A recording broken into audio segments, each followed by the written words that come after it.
Hello guys. Ayan o. Hindi po maano ngayon, malakas ang ulan. Ambon-ambon lang. Pero yung aking mister nag-ano na siya ngayon ng pag-grass cutter kasi habang hindi pa lumalakas yung ulan.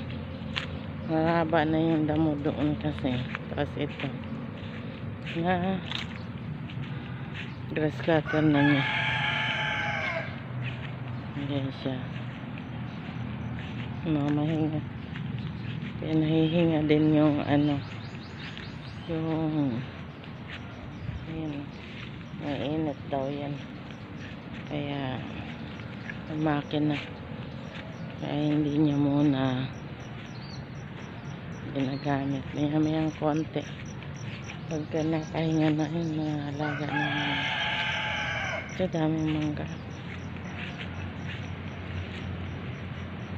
Andito po tayo sa farm ngayon.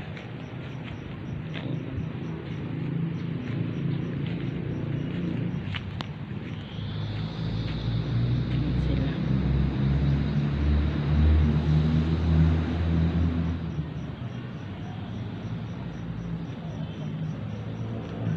Mangga na ano to, Bangkok na mangga.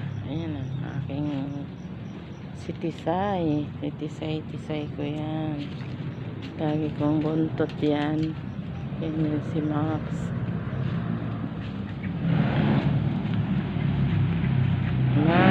Maputik dito. Malambot ang lupa kasi laging umuulan. Kanina umaga umaambon. Kaya hindi makapag-grass cutter ang asawa ko. Tapos suminto ng mga 12. Ayun. Nag-umpisa na siya kasi lumabas sa haring araw. Kaya nakapag grass cutter siya. Pero ngayon na naman, andyan nag-uumpisa na naman ng ambon. Medyo malakas-lakas na yung patak. Wala nang bunga yung luhat. Mga ganyan, mga inulan. Pag inuulan pala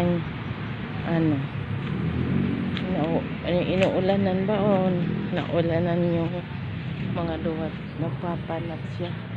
Pangit. Ayan, ang dami nga sa ilalim ng magkalaglag lang yun. Sayang. Dami mga luhat po yan na napulok kasi nga umulan. Mga pangit yung bunga niya, parang meron po may mga uod. Kaya mga pinag-ano na niya. Ayan, dami Ayan, yung pong mga maiitim na yan, mga luhat po yan. Mga pangit ang pagkabunga na niya. Kaya hindi na siya pwedeng kainin. Yung si mister ko.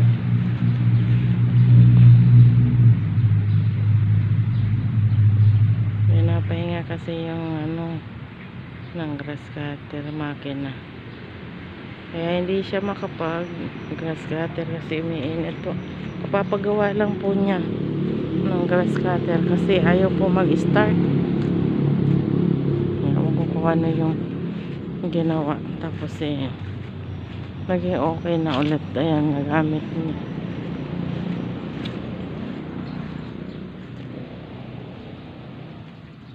Marami ng bunga yung ang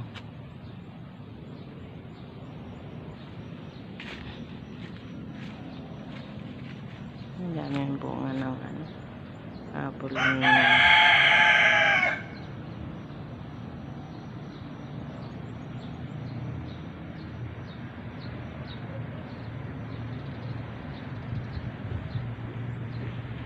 Yun pa lang na grass cutter. Ayan, maano na naman, lumalakas na naman ng ulan.